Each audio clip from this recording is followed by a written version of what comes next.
before the break, we were talking about President Obama's defiance of Republicans in naming former Ohio Attorney General Richard Cordray as consumer financial watchdog, plus 3 members to the National Labor Relations Board without Senate consent. Here's an email on that from Jonathan. He says, does President Obama's appointment of Richard Cordray mark a seminal moment in how Obama engages Republicans moving forward? Specifically, judging by the GOP reaction, Obama has finally given his base something they've wanted for a long time, a fight. Jim Vandehei. There's no doubt that I think the president's come to the conclusion in recent months that he's not going to get anything out of this Congress, and that politically the idea he had a year ago of bringing Bill Daley in and trying to play the centrist game wasn't going to work for him, and that he really needed to draw a sharp contrast, particularly with Congress, which is about as unpopular as a bad disease at this point. It's about 9% in the most recent polls. So he thinks this is smart politics for his team, and it probably is. If you look at the hand he has to play, there's this saying inside the White House. Whenever you talk to them about the president and his frustrations, he's always talking about how the system's not on the level, how Republicans might pretend they want to help out and work in a bipartisan way, but that they don't, and that they're the biggest reason for dysfunction in Washington. And now they're basing their moves on that theory. They know they can't get anything done. They need to get a fired up base. They need to maximize turnout among Latinos, African Americans, and what is left of the white community that will vote for Barack Obama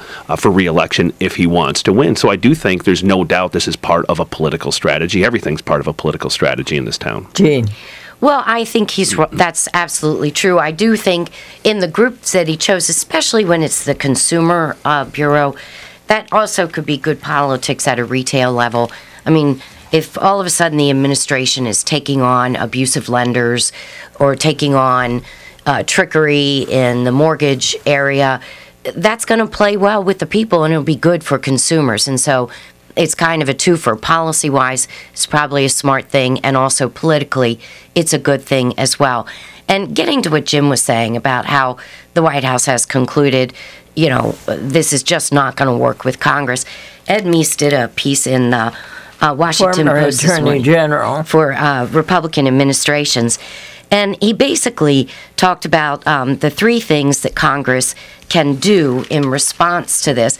And one of them was to not pass any must-have legislation. Well, check, done. They don't pass anything. So that's an empty threat. The other thing is to withhold approval of any other nominations. Check, already done that. So in a way, Congress brought it on itself. They don't have any weapons left. They've already put all the punishment to the White House that they can. Except to take the president to court and to hang up these appointments by putting them through a legal process that could go all the way up to the Supreme Court, Jackie. Right, and it would be unpredictable. I think the arguments are more on the side that he could prevail, the president could prevail, given the sense that there's a long history of recess appointments, and they're done, historically have been done with little controversy. But how do we define recess in the face? Well, right. Of what's gone on. Historically it was tied to the fact that travel times took a lot, and the president needed to run the government.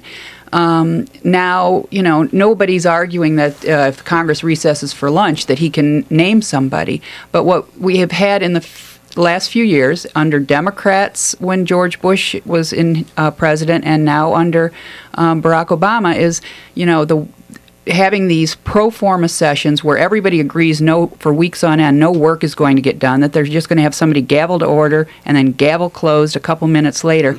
It's clear. I think the court would tend to look askance at that constitutionally, because the Constitution is clear about the president's right to make recess appointments. It says in the Constitution that he has the power to, quote, fill up all vacancies that may happen during the recess of the Senate by granting commissions which shall expire at the end of their next session. So it will come down, as you've indicated, to a definition of what a recess is.